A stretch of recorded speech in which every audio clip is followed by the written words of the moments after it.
Siburian. Oke guys, saya sudah lama ya upload video di YouTube saya. Oke, saya mau cerita tentang kehidupan saya selama 2 minggu belakangan ini ya guys. Saya mau menceritakan kehidupan saya. Pasti teman-teman sudah tahu ya apa isi dalam video saya ini ya. Saya positif COVID-19. Oke, saya mau cerita di video ini ya guys. Kenapa saya bisa positif? Saya akan ceritakan ya guys. Pertama itu dari kilang saya bekerja ya guys. Awalnya ada teman-teman satu rumah saya yang dia swab test, terus itu satu rumah saya ya guys, dia swab test, terus itu paginya dia pergi swab test, terus itu tahu hasilnya dia positif.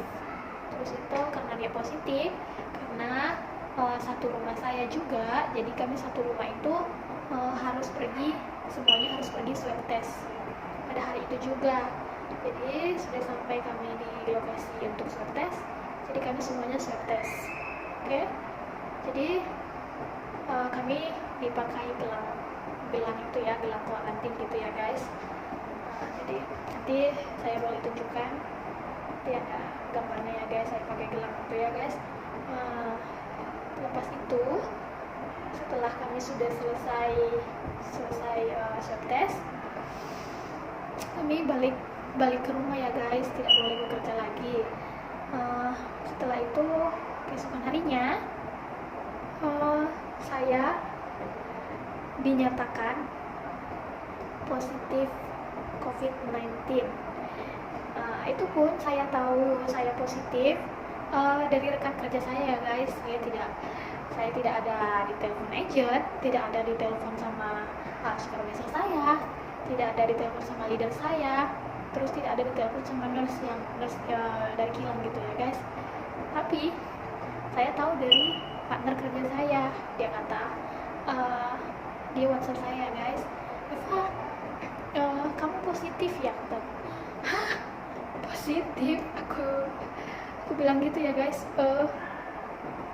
Pertama aku tidak percaya ya guys, aku tidak percaya kalau aku itu positif gitu ya guys. Jadi aku telepon supervisor, nggak diangkat. Terus aku telepon agent. Agent itu guys yang mengurus kami, yang kami kerja di kilang ya guys. Terus aku telepon agent guys, Kak, apa benar saya Evawanti Siburian positif? Aku cakap gitu ya guys. Terus dia kata guys, iya, katanya gitu. Iya, saya juga bingung, dia cakap macam itu guys. Saya juga bingung. Kemarin dia cakap negatif, sekarang dia cakap positif, dia cakap macam itu ya. Agent saya cakap gitu ya guys. Oke, nanti saya kabarin lagi, katanya gitu. Terus itu nurse dari kilang saya bekerja telepon guys. Eva, halo, katanya. Ya, ini Eva sudah tahu kan kalau Eva sudah positif, ya, dia cakap macam itu. Iya tahu nurse, aku bilang gitu. Kenapa boleh, aku bilang gitu ya, kenapa boleh nurse, aku positif, aku baik-baik aja, aku sehat-sehat, aku tidak ada gejala COVID-19, aku tidak ada demam, aku tidak ada batuk, aku tidak ada flu, aku bilang gitu kan. Terus nurse juga cakap, saya tidak tahu lah, katanya gitu, saya juga pusing. Terus aku cakap, aku juga lebih pusing nurse, aku bilang gitu, aku sehat-sehat tapi dikatakan positif, aku bilang gitu kan. Kamu pergi kemana aja, katanya gitu. Aku tidak pergi kemana-mana, paling aku pergi church itu aja, aku bilang gitu. Paling belanja, aku bilang gitu guys. Aku belanja, tapi dia bilang, tapi adik kamu cakap kamu pergi karaoke, kayak gitu. Aku tidak ada karaoke, aku bilang gitu kan. Mungkin nurse-nya salah dengar mungkin ya saudara. Aku langsung telepon di situ adik aku bilang, Jun, kamu ada ngomong sama nurse kalau aku tuh karaoke, aku bilang gitu. tak ada lah katanya gitu. Mungkin dia nurse, mungkin dia salah tangkap mungkin ya guys. Jadi terus itu nurse bilang, aku nggak ada pergi kemana-mana lah nurse, aku bilang gitu kan. Oh ya sudah, nanti kalau ada apa-apa nanti bagi tahu saya katanya gitu. Kalau nanti ada KKM yang jemput, bagi tahu saya gitu. Oke nurse bilang gitu. Terus itu agent cakap, yang positif dalam satu rumah itu guys, kami ada positif 3 orang guys. Jadi dalam satu rumah itu ada 3 kamar guys, ada 3 kamar. Satu kamar itu ada 3 orang. Jadi satu rumah itu ada 9 orang guys. Jadi setiap kamar itu ada yang positif. Aku bilik 1, aku yang positif. Bilik 2 itu yang pertama positif. Bilik 3 itu sama dengan aku, positif juga. Jadi dalam satu rumah itu ada 3 orang guys. Terus itu kami juga diasingkan di rumah kosong gitu ya guys, karena kami positif. Jadi setelah itu beberapa besoknya kami dijemput sama KKM itu yang di sini yang mengurus tentang kalau ada yang positif, dia yang mengurus gitu, dia yang mengambil kami guys pada malam hari itu juga. Terus itu kami dijemput, terus dibawa ke hospital. Setelah di hospital, nanti teman-teman boleh lihat ya di video saya ini gimana dari saya hari pertama sampai saya dinyatakan boleh pulang dari hospital, terus kuarantin lagi sampai itu 14 hari ya guys masanya, biar bisa bekerja lagi gitu guys. Nah di saat saya di hospital itu guys cuma ada 4 hari aja guys, 4 hari aja. Yang lain-lain itu ada yang sampai 1 minggu, ada yang sampai 6 hari, 7 hari gitu guys. Tapi ya puji Tuhan itu saya cuma 4 hari aja guys di hospital. Jadi kami itu di hospital itu waktu dijemput KKM itu guys, kami ada 5 orang guys, 5 orang. Jadi yang 5 orang itu saya salah satunya ya guys. Di situ saya yang duluan balik gitu guys, karena kan di hospital itu guys, dia setiap pagi itu selalu cek kesehatan gitu guys. Jadi setiap pagi itu dia cek kesehatan, terus itu dia cek tensi darahnya, terus itu dia cek suhunya, semuanya dia cek gitu ya saudara. Dan di hari kedua itu ya guys, saya itu merasakan badan saya ini sakit gitu guys. Terus itu rasanya meriang, badan ini meriang gitu.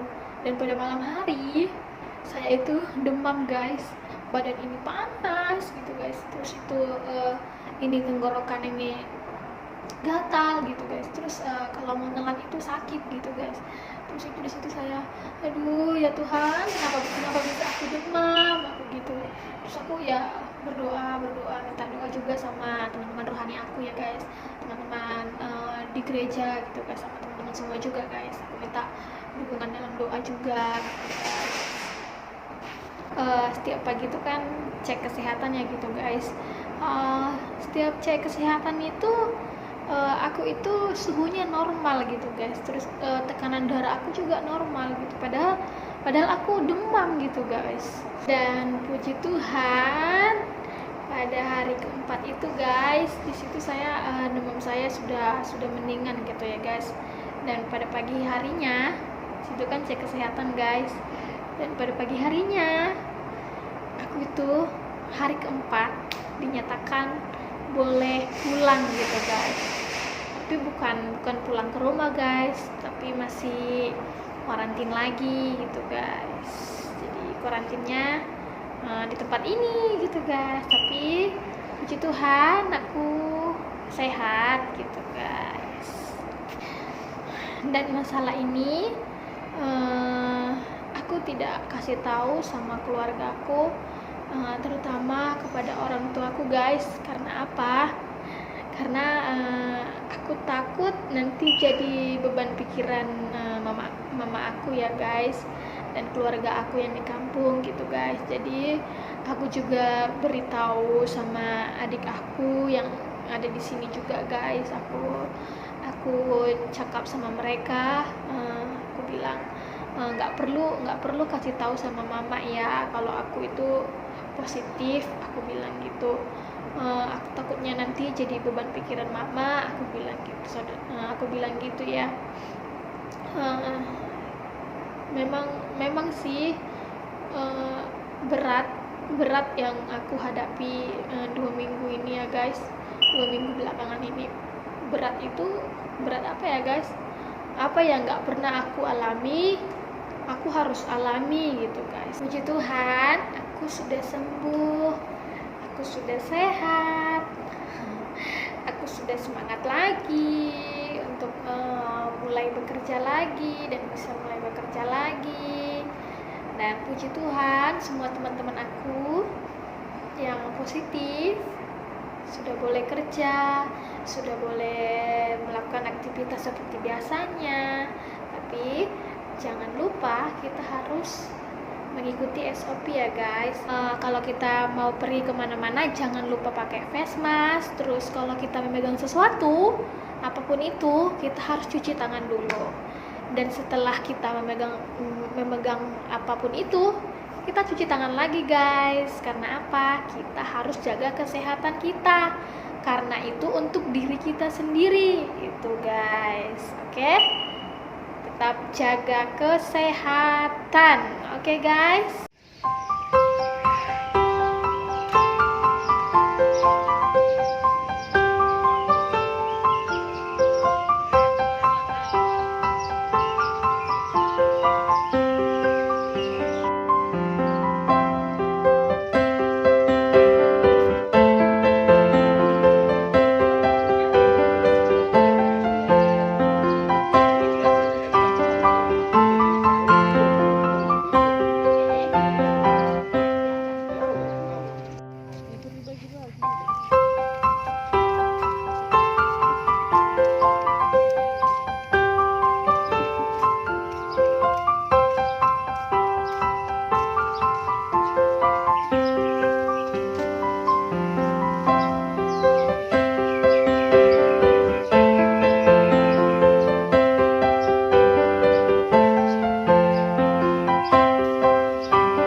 terakhir bersama kalian.